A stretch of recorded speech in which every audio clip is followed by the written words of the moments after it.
Bien, alors nous avons le plaisir d'accueillir aujourd'hui Monsieur Hertz, qui nous fait l'honneur de passer la journée ici au lycée Voltaire pour témoigner de ce que fut pendant la Deuxième Guerre mondiale la déportation que vous avez connue en 1944-45, vous et votre famille. Et je crois que ça intéresse tous nos jeunes qui, aujourd'hui, à travers leur cours d'histoire, étudient cette période de notre histoire. Je précise que M. Hertz a connu la déportation à l'âge de 14 ans, à Buchenwald, 1944. Vous en êtes revenu en 1945, à la libération du camp. Vous avez été déporté avec votre famille.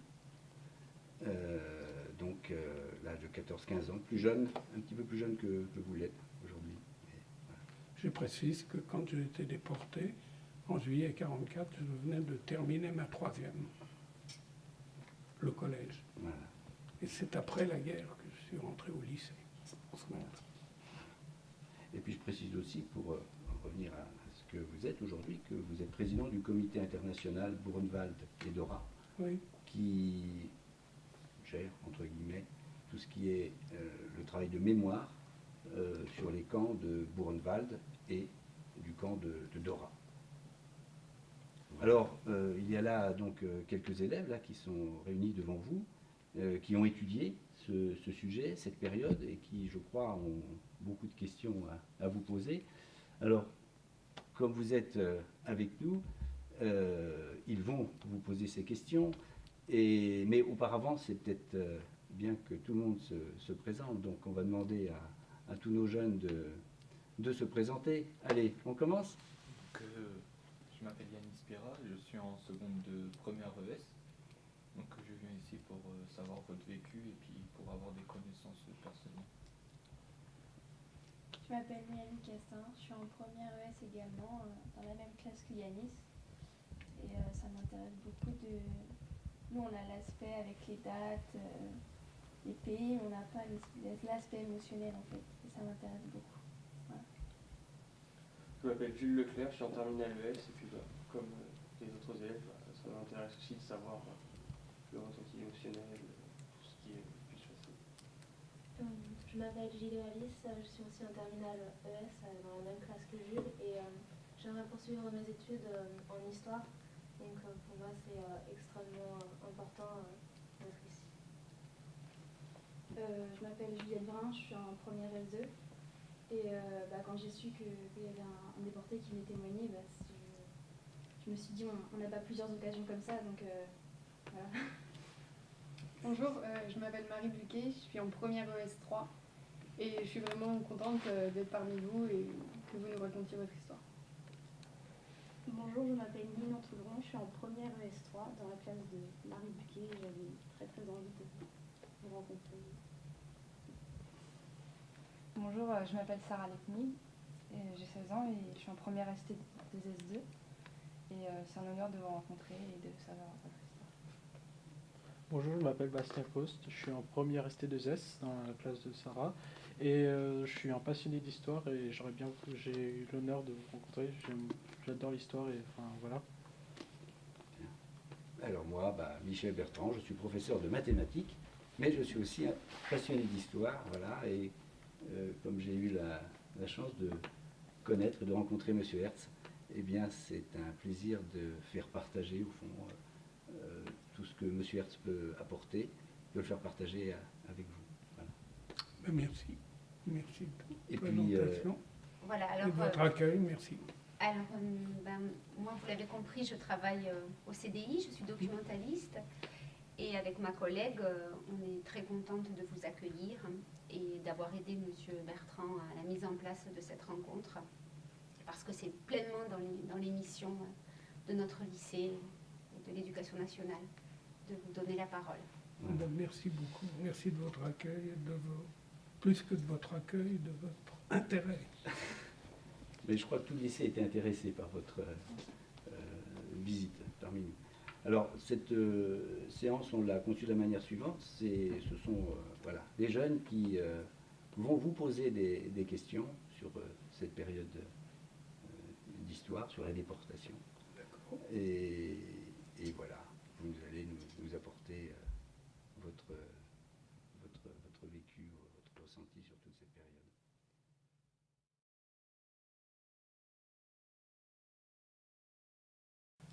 À qui je l'ai raconté en premier?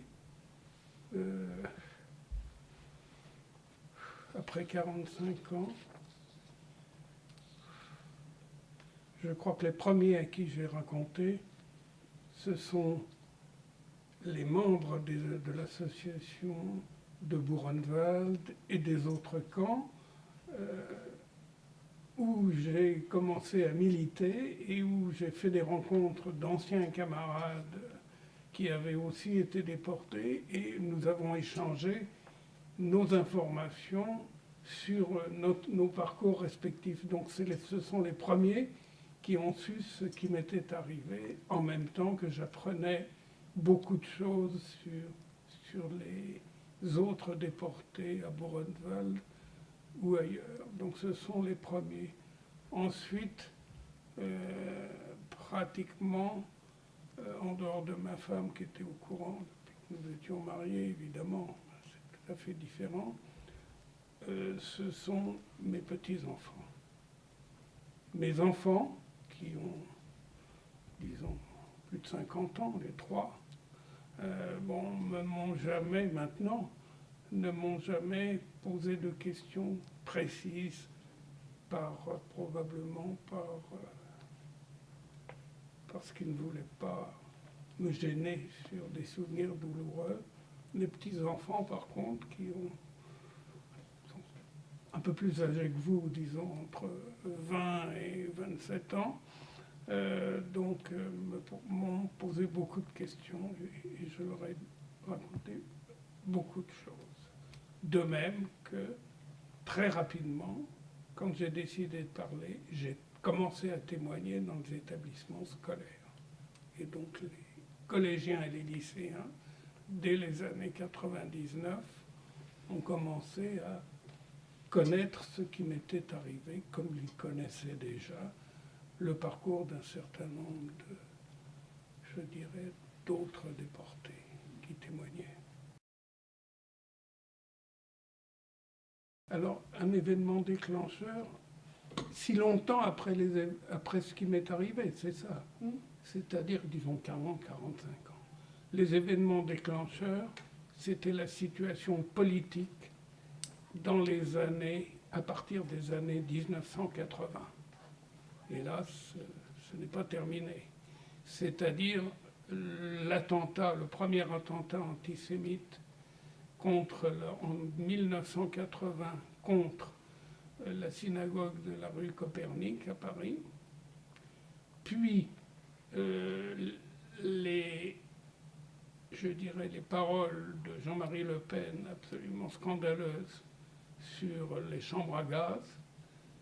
J'ai participé, moi qui ne participais jusqu'alors absolument à aucune manifestation, j'ai participé à la grande manifestation qui a eu lieu en 1990, par là, à la place de la République, à propos de l'affaire de Carpentras, pour lequel d'ailleurs le Front National n'avait aucune responsabilité, mais c'était dans une ambiance antisémite délétère. Et donc j'ai participé. Et la raison, c'est l'antisémitisme. Et la deuxième raison, c'est, je me suis dit, c'est bien d'avoir pendant 45 ans de cette tue pour revivre, parce qu'au fond, j'avais 15 ans quand je suis revenu des camps, je voulais reprendre ma vie, je voulais vivre comme mes camarades. Hein. J'avais 15 ans, j'avais envie de vivre. Je n'avais pas envie de raconter ce qui m'était arrivé, ça ne m'intéressait pas. Hein. On comprend ça. C'est comme quelqu'un un jeune qui relève d'une maladie ou qui relève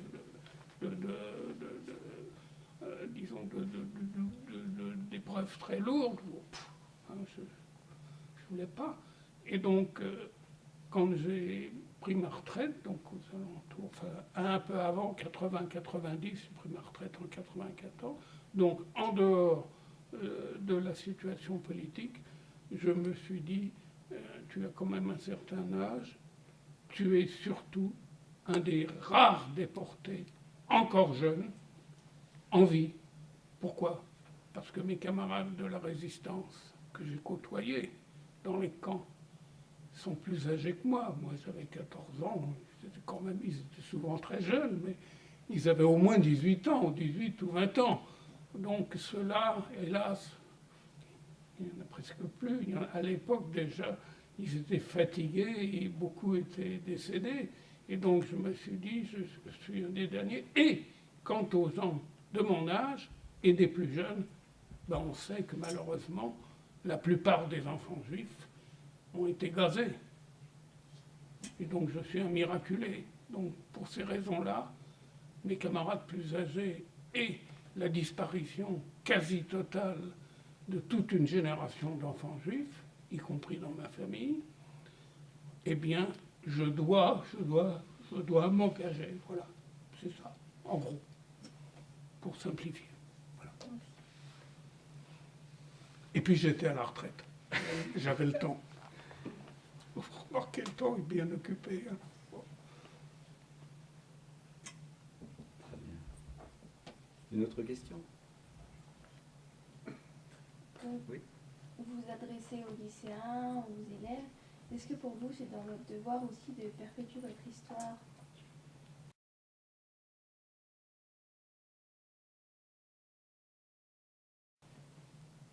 Ah, c'est dans votre devoir de, je dirais, de tirer, enfin, d'être au courant, d'être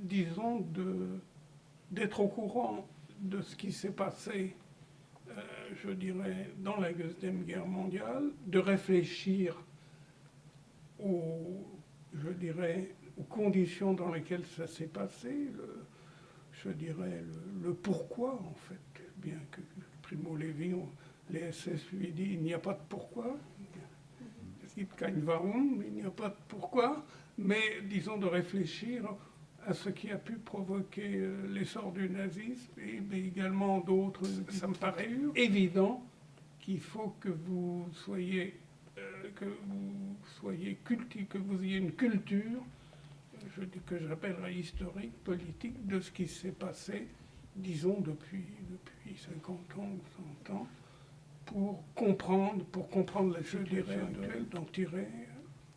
Je ne dis pas dans votre vie quotidienne, c'est peut-être un peu exagéré, mais d'en tirer quand même des réflexions sur l'environnement, sur l'action politique, etc. Voilà.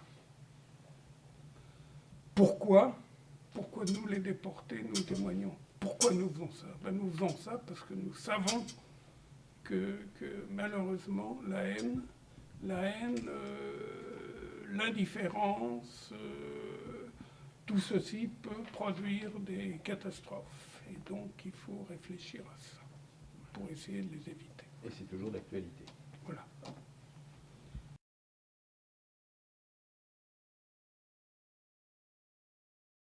Circonstance de ma déportation, ma sœur, nous étions à Toulouse. Nous sommes parisiens, d'origine à la fois allemande et Alsace et Lorraine, bon, peu importe. Mais nous étions installés à Paris depuis le 19e siècle, parisiens, réfugiés à Toulouse. Quand ça commençait en zone libre, c'était libre, après elle a été occupée. Et c'est à Toulouse, donc nous sommes installés à Toulouse, où il y avait de la famille, des amis, etc.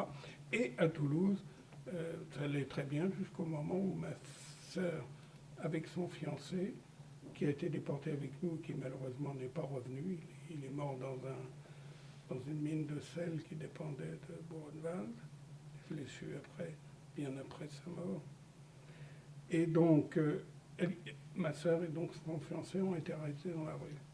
On n'a jamais très bien su comment, mais ma sœur est à peu près sûre que son fiancé a été dénoncé. Donc, arrêté dans la rue, ma sœur n'a pas eu le temps de faire disparaître ses papiers. Nous étions régulièrement pas déclarés, nous n'étions pas déclarés comme juifs, on avait fait sauter les étoiles, le tampon juif, tout ça, on était des non-juifs, clandestins. mais on était considérés comme des catholiques, des protestants, peu importe, des non-juifs résidant à Toulouse, donc on avait des cartes d'identité sans le tampon juif, avec les adresses, enfin les cartes d'alimentation et tout, comme les autres Français, hein. Comme les résistants qui avaient des activités de résistance, mais qui continuaient à vivre normalement, hein. Et bon, paf, on a été vraisemblablement dénoncés, et puis ma sœur n'a pas eu le temps de faire disparaître sa carte d'identité, et la Gestapo, 2 policiers allemands, des Allemands, pas des Français, 2 policiers allemands, la Gestapo, sont venus arrêter mon père, ma mère et moi, chez nous. Mon frère n'a pas été déporté, il était à la campagne, parce que c'était le mois de juillet, c'était les vacances, il était à la campagne. Voilà. Il donnait des leçons de mathématiques. Au fils du maire d'une commune de la région de Toulouse. Et ça l'a sauvé. Voilà. Il était plus âgé que moi, il avait 18, 17 ans. Voilà. Alors vous avez passé quelques jours enfermés à Toulouse. Alors on a passé 3 semaines du 5 au 30 juillet à la caserne, dans une caserne de Toulouse. Et puis donc, le 30 juillet, à la gare Matabio de Toulouse, ou à côté, tous ceux qui avaient été, tous les gens qui avaient été, qui étaient dans les prisons, la nôtre pour les juifs et les autres pour les résistants, etc., tout ça a été mis dans des wagons à bestiaux et direction l'Allemagne. Mais on ne savait pas où on allait. Hein. Je vous signale qu'on est monté dans les wagons à bestiaux, personne ne savait où on allait. Hein.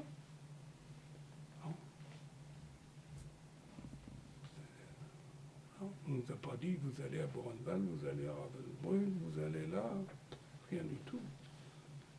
Rien. Le voyage a duré? Alors le voyage, le voyage a duré 7 jours et 7 nuits par une chaleur épouvantable. Il fait toujours beau quand il y a des événements épouvantables. L'Exode en 40, c'est un temps magnifique. Donc, enfermé dans des wagons à bestiaux, ouvert une seule fois dans la journée pour les besoins essentiels. Il y avait une tinette au milieu. Hommes, femmes, enfants.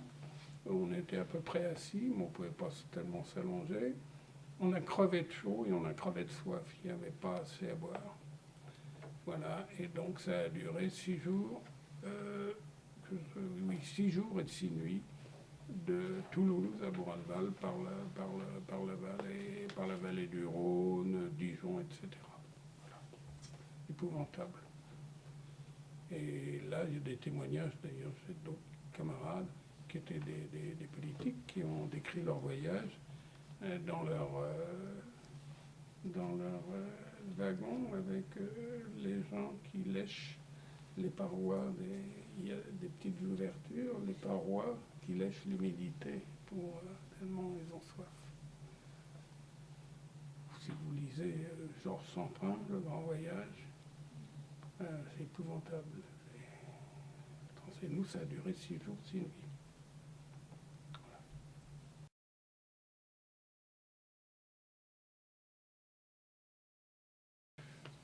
Je pense que d'une part, bien que je ne m'en sois pas rendu compte, vous devez comprendre ça, enfin, j'espère peut-être que vous avez quand même des familles, ou peut-être quand vous étiez un peu plus jeune que maintenant, vous avez trouvé du réconfort. Moi, j'ai été un tout jeune dans un camp, j'avais mon père.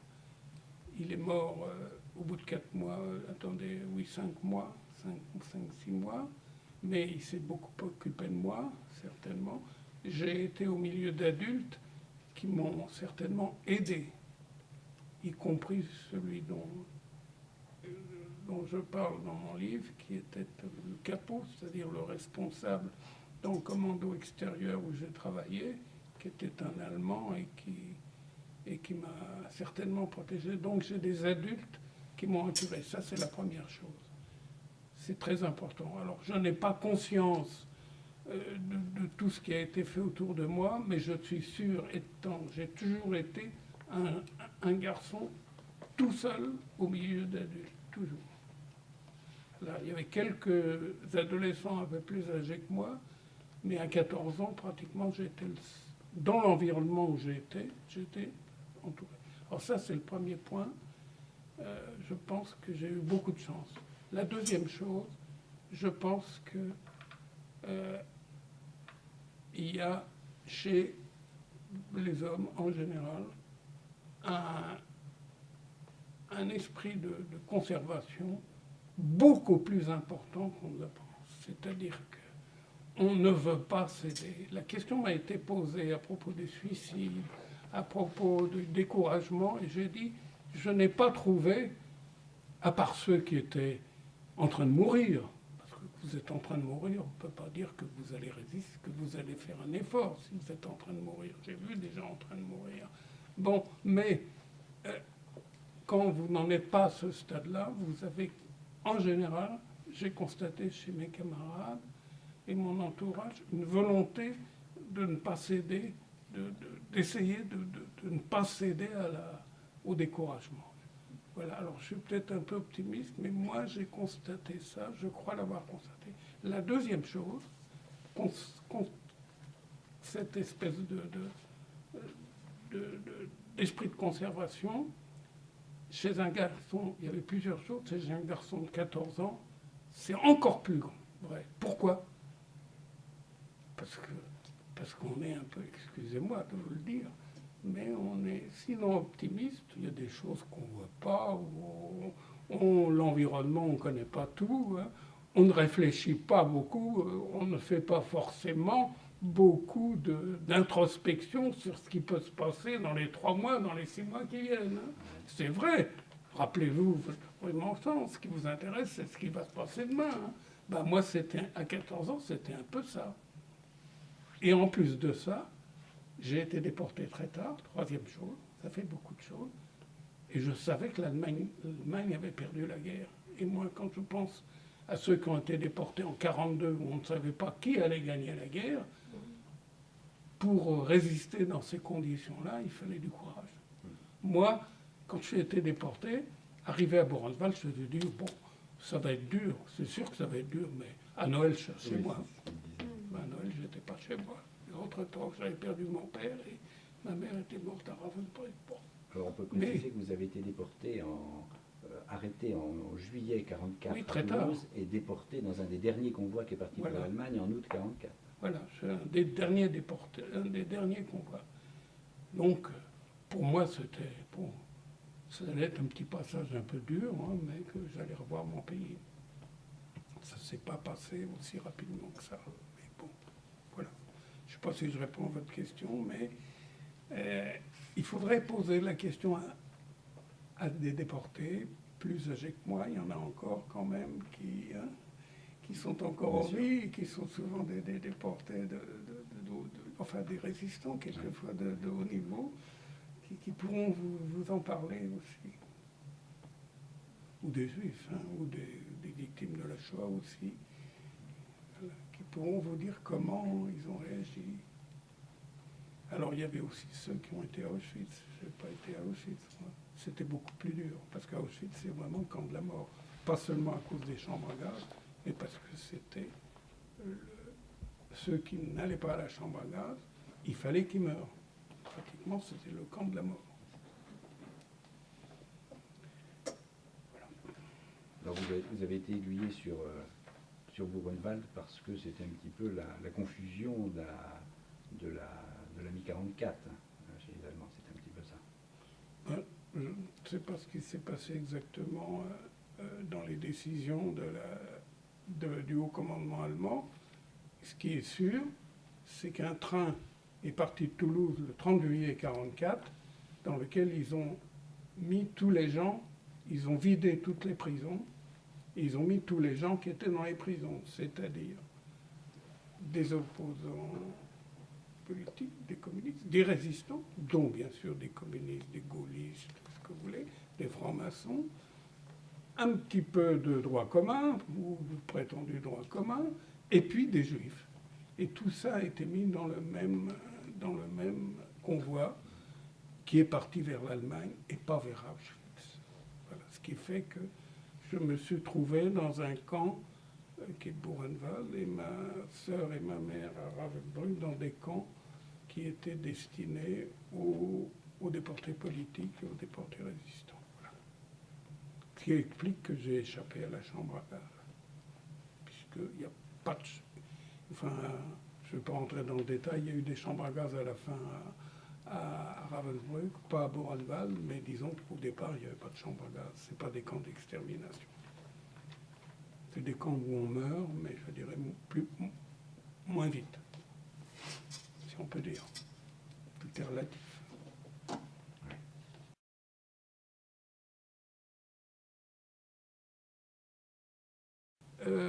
Alors, de la part des SS, je ne sais pas. Je vais vous dire, je ne sais pas. D'abord, il faut voir une chose. Moi, dans les camps, et je crois que beaucoup de gens comme ça, on ne voyait pas souvent les SS. Parce que l'organisation des camps, et d'ailleurs ce n'est pas forcément propre aux camps, je pense que ça existe peut-être dans d'autres lieux de détention, je n'en sais rien, c'est que les dirigeants, en l'occurrence les SS, délèguent une partie de leur pouvoir à des détenus, qui sont l'encadrement, ce qu'on appelle, les Allemands appellent ça les prominentes. Hein, ou les détenus de fonction, les capots, les Lagerältester, c'est-à-dire les doyens de camp, les doyens de bloc, hein, qui ont pour charge, sous la houlette des seigneurs, c'est-à-dire des SS, de faire en sorte que la vie quotidienne se passe à peu près sans anicroche, quoi. Ça n'empêche pas les SS de faire... Et donc, les SS, on les voit qu'à de rares moments, par exemple lors des appels, parce que là, le SS est là, et les gens sont en garde à vous, et on compte les gens, ça ne sert à rien, mais ça sert sinon à faire gaffe, laisser les gens debout. Ça, on voit les SS. On voit les SS aussi quand il y a des travaux à l'extérieur. On voit les SS quand on est sur les marches de la mort. Moi, quand j'ai fait 8 jours de marche de la mort de mon commando jusqu'à Buchenwald, j'étais encadré par des SS. Donc là, je les ai vus. Alors vous dire qu'il y a des SS qui se sont mieux comportés, c'est possible. Moi, j'ai une expérience de cette marche de la mort. Le premier jour, j'avais à côté de moi le garde. Je n'ai pas regardé s'il avait un écusson SS. Il était habillé en soldat allemand. Et j'ai parlé avec lui. Alors un détenu juif de surcroît qui parle avec je dirais en allemand, parce que je connaissais à peu près l'allemand, avec le garde, disons SS, c'est pas fréquent. Mais en lisant ce que l'historien du commando où j'étais a écrit après, il y avait 50% des prétendus SS qui étaient de la Wehrmacht. Et d'autre part, c'était la fin de la guerre. Et ce que j'ai retenu de ma conversation assez courte avec le garde à côté, c'est qu'il en avait plein le dos. Alors bon, c'était donc pas un SS fanatique. Il n'a pas dit Hitler est un salaud, il se méfiait. Non, il n'a pas dit ça. Il n'a pas dit... mais il a dit quelque chose que... Ah, bon, je voudrais que ça se termine, cette marche. Enfin, quelque chose comme ça, d'un air de dire. Au fond, il n'avait pas du tout envie de... je pense qu'il devait attendre les Américains. Bon. Alors, ce n'est pas des circonstances c'est des circonstances très, très favorables. Je me suis toujours posé la question et je pense que j'ai eu la réponse. C'était pas un SS. Voilà. Alors, je ne peux pas répondre à votre question. Hein. Et d'autre part, j'ai été peu en contact avec les SS parce que je n'ai pas subi beaucoup, je le raconte, d'appels parce que j'étais au petit camp de quarantaine, et puis ensuite dans le commando où j'étais, en fait, c'était tout petit, donc on voyait les SS. Ah, j'ai le souvenir du chef de camp qui nous engueulait en disant « Les Américains approchent, mais vous inquiétez pas, vous serez morts avant qu'ils arrivent. » Moi, ça me faisait rigoler, mais bon, plutôt, je suis complètement fou. Hein. Ils pouvaient très bien nous tuer, hein, mais bon, ils l'ont pas fait. Donc, je ne peux pas répondre à votre question. c'est vrai qu'il y a des cas où il y a eu de l'humanité. On cite le cas des SS dans les Miradors. Le type qui, contrairement à ce que j'ai dit en répondant sur le plan du moral, j'ai dit qu'en général, on avait le désir de s'en sortir. Et il y en a qui étaient vraiment... qui étaient désespérés et qui voulaient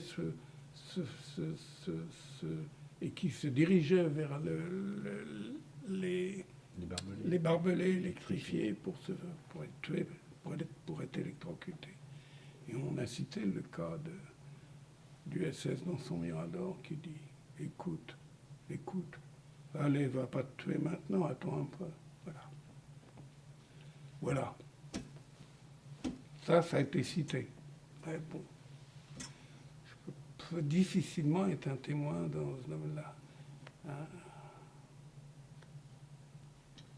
Le témoin de la brutalité, pendant le voyage, on est venu nous apporter du jambon, on n'avait pas faim, mais enfin, c'était gentil, des gens à Dijon, de la population. Et le SS, alors là c'est le contraire, a claqué la porte en disant en allemand, die Juden fressen kein Schwein, les Juifs ne mangent pas de cochon, ce qui est vrai. Hein. Bon, mais et il a dit fressen, ça veut dire manger en parlant des animaux. Et ça, j'ai parfaitement bouffé, j'ai parfaitement compris. Et il a claqué la porte. Voilà, c'était un signe de mépris. De toute façon, on avait, pratiquant ou pas, on n'avait pas envie de manger, on avait soif surtout. Voilà. Bon. Alors là, c'est le contre-exemple. C'est vraiment la cruauté. On apporte à manger et il dit non, c'est pas caché. Allez, hop, scandale. Bon.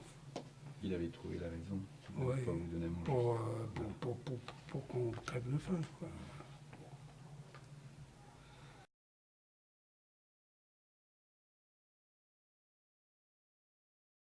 Après mon retour, libéré par Buchenwald par les Américains, etc., j'ai écrit tout de suite, non pas à ma famille, je ne savais pas où elle était, hein, enfin la famille qui n'était pas déportée, hein, les oncles et tantes, tout ça. Je savais pas si... Je pensais qu'il n'aurait été rien arrivé, ce qui était le cas. Les frères et sœurs de ma mère et de mon père. Mais je ne savais pas où ils étaient. Ils étaient tous plus ou moins réfugiés à droite, à gauche, famille juive. Donc j'ai écrit au voisin, à mon voisin qui n'était pas juif, du Vésinet où on habitait. On habitait le Vésinet près de Saint-Germain-en-Laye, la banlieue parisienne. Et pour lui dire, ben voilà, je suis en vie, mon père est mort. Je n'ai pas de nouvelles de ma sœur et de ma mère qui sont en même temps. Et il a prévenu mon frère, qui a donc appris par le proviseur du lycée Saint-Louis. Il a prévenu, le voisin a été voir le proviseur du lycée Saint-Louis où mon frère préparait les concours des grandes écoles. Et c'est le proviseur qui a convoqué mon frère avec la nouvelle de fait que j'étais en vie, mon père était mort. Voilà. Donc ensuite, on s'est retrouvés, je suis revenu le 29 avril, j'étais à Paris, j'ai retrouvé mon frère. Quant à ma sœur, elle a eu une chance extraordinaire parce qu'elle était certainement très mal en point et il y a eu cette extraordinaire histoire de la négociation de Himmler, le grand chef de la SS, avec le comte Bernadotte, le président de la Croix-Rouge suédoise. Il y a eu un troc moyennant, je ne sais pas ce que Bernadotte, je ne connais pas les détails de l'affaire, a fourni à Himmler, peut-être de l'argent pour qu'il puisse s'en aller. Il a fini mal, mais bon, je ne sais pas quoi. Et en échange, Himmler a donné des détenus, dont ma sœur, qui ont traversé l'Allemagne encore nazie, vers la Suède, pays neutre. Elle est restée 3 mois en Suède. Les Suédois l'ont requinquée avec ses camarades. Elle est revenue en juillet. Et entre-temps, je l'avais prévenue de la mort de mon père. Elle l'a appris 2 mois après. Ça ne marchait pas, les communications. Il faut voir ce que c'était que la guerre. à la fin de la guerre, hein, il n'y avait pas, Internet, pour envoyer les nouvelles. Je crois que ma sœur a mis un mois ou deux à savoir que son père était mort et que j'étais en vie. Et elle l'a prévenu que ma mère était morte et, voilà, et qu'elle allait revenir. Voilà. Puis elle est arrivée au mois de juillet. Voilà. Bon, comme ça. Et j'ai retrouvé des oncles et tantes qui avaient heureusement survécu et pu échapper à la déportation.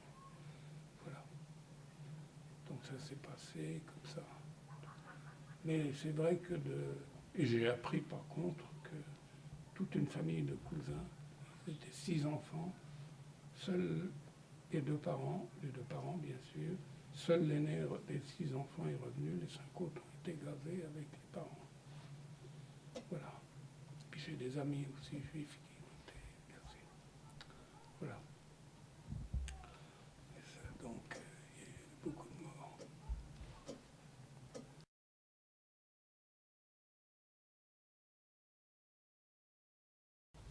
Alors ça, c'est...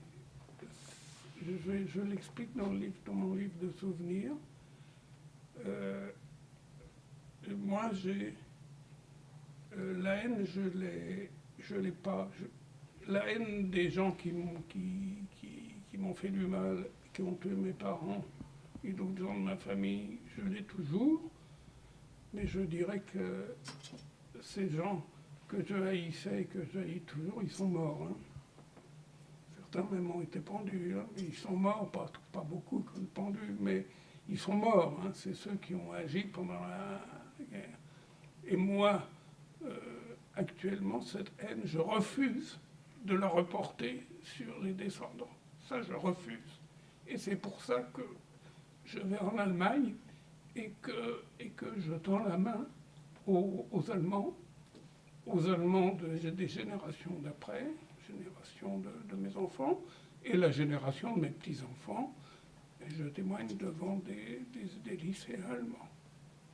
Donc, je refuse que cette haine que je n'ai jamais, j'ai toujours la haine des gens qui m'ont fait du mal, je ne leur ai jamais pardonné, mais je refuse que cette haine se répercute sur les générations d'après. Ça, c'est un refus.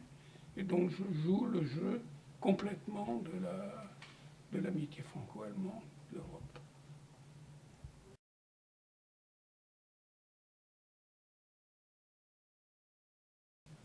La première fois, alors je suis retourné en Allemagne avant la fin de la période de silence que j'ai évoquée, vous avez évoqué de 45 années. J'y suis retourné parce que je suis retourné en République fédérale. Comme je suis allé dans d'autres pays, en Italie, pour faire du tourisme.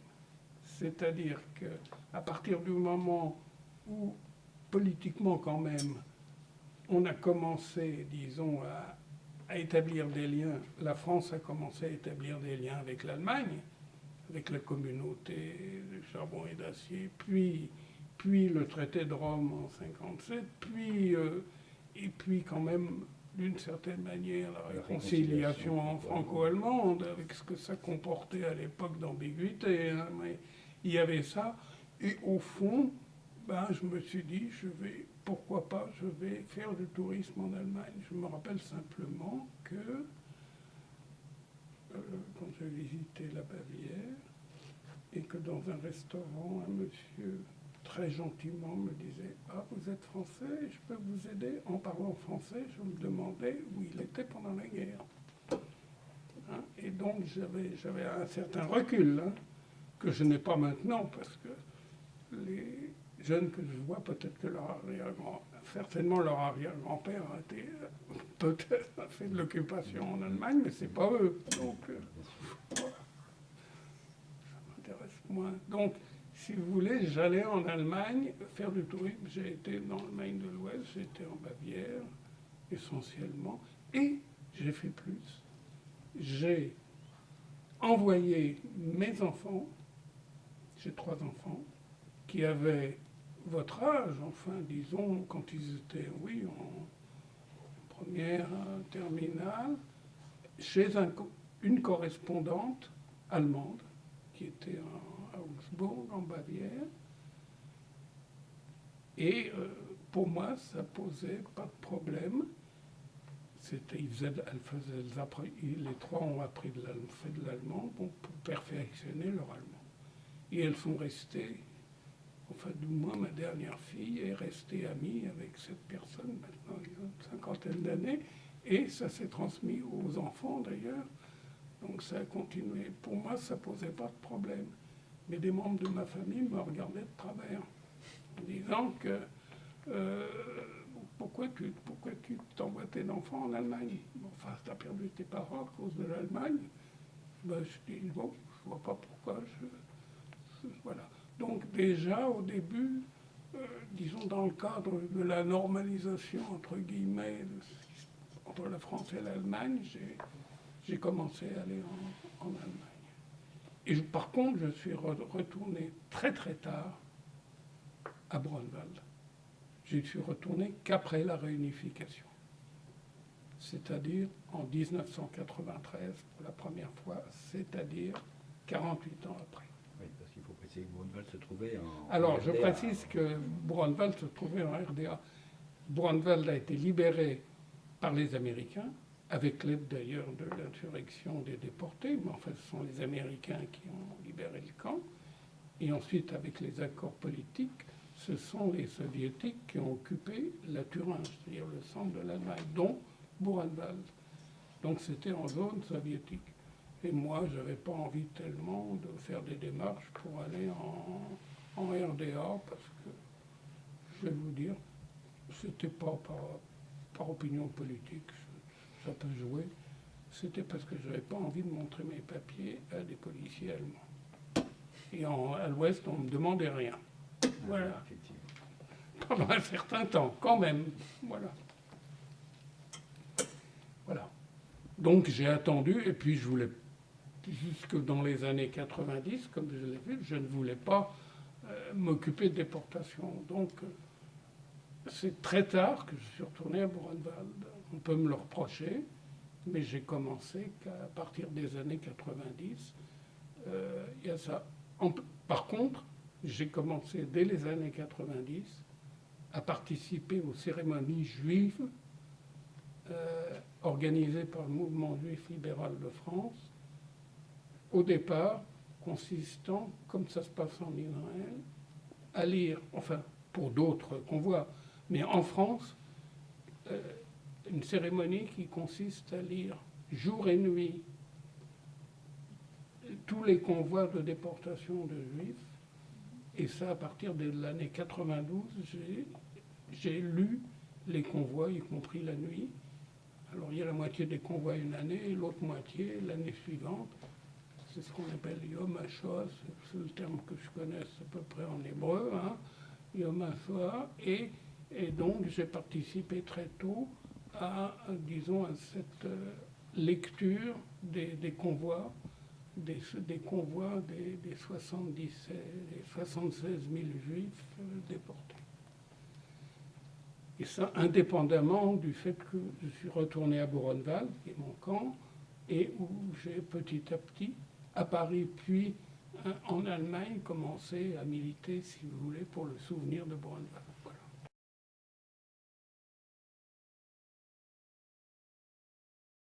Écoutez, alors la première fois, alors je vais vous dire, j'ai parlé, à l'époque il y avait encore beaucoup de déportés, dans les années 90, il y avait encore beaucoup de déportés, hein, parce que moi en 95 j'avais 65 ans, actuellement c'est la jeunesse, 65 ans. Bon, hein, donc il y avait encore beaucoup de déportés, et on parlait entre déportés. Et alors la caractéristique des échanges entre déportés, c'est que c'est pas du pathos. Hein, si je réponds à votre question, on met pas ça, on dit pas « Oh mon pauvre, qu'est-ce que tu as souffert », etc. Parce que on a tous plus ou moins, mais souffert. Donc c'est de façon assez relativement, je dirais, détachée. C'est un aspect plutôt objectif. Quand j'ai parlé avec mes camarades que je n'avais pas connus, mais dont j'ai fait la connaissance après, et qu'on a échangé des souvenirs à l'association de Borenval, ou même dans les organisations juives, même avec ceux qui avaient été à Auschwitz, on avait quand même des points communs sur les transports, sur l'arrestation. Disons, eh bien, on en parlait de façon un peu détachée. Vous comprenez ça? Un peu comme les anciens combattants qui parlent de leur guerre. Hein. Alors qu'ils ont vu des camarades tués à côté d'eux, n'importe, ils ont pas une certaine réserve, mais ils enlèvent la partie je dirais, je trouve pas les mots, décidément, faudrait la partie, je dirais, affective est un peu écartée. Est-ce que vous comprenez ça? Hein? Et d'ailleurs, quand je parlais avec ma soeur, parce que quand j'ai dit que je n'ai pas parlé à ma famille, pendant 45 ans, j'ai parlé tout de suite avec ma soeur, mais avec ma soeur, c'est la même chose. On parlait d'une manière telle qu'on se disait jamais on parlait avec ma sœur d'une manière crue que jamais je n'aurais osé employer, même avec ma femme et a fortiori avec mes enfants. Vous comprenez ça? C'est un peu... Donc ça facilitait cette manière je dirais, de désacraliser un peu la souffrance, permet plus facilement de parler. Voilà. Je ne sais pas si je vous comprends. Ouais, voilà. C'est très clair. Hein? Oui. Vous l'exprimez très bien. Et voilà. Mais après, il faut essayer de ne pas traumatiser aussi. Mais mes petits-enfants n'ont pas été traumatisés parce que justement, j'aurais essayé de ne pas en rajouter sur ce que... Voilà. Toujours... Voilà. Et puis j'ai écrit et ce que j'ai éprouvé, je l'ai écrit. Et ça, c'est souvent, surtout chez les hommes, on n'aime pas tellement faire part de sentiments. Intime. Par contre, de sentiments intimes, alors c'est mieux de l'écrire que de le dire. Voilà. Par contre, par exemple, quand j'ai perdu mon père, on m'a appelé pour voir. Bon, vous l'écrivez très bien dans votre livre. C'est quelque chose de très dur, mais on essaye de... Voilà. On essaye, disons, non pas de banaliser, mais de ne pas tomber dans le pathos. Mais la plupart des gens qui ont écrit, c'est comme ça. Il fallait survivre, tout simplement. Oui. Il fallait vivre. Oui, bien sûr. Bien. Merci de vos questions, elles étaient très intéressantes. Merci Ah de oui, vos réponses. moi merci de vos questions. Oui, je vous remercie parce que je dis toujours ça d'ailleurs quand je témoigne. Quand je mets du temps à répondre, c'est parce que les questions sont difficiles et je trouve ça bien.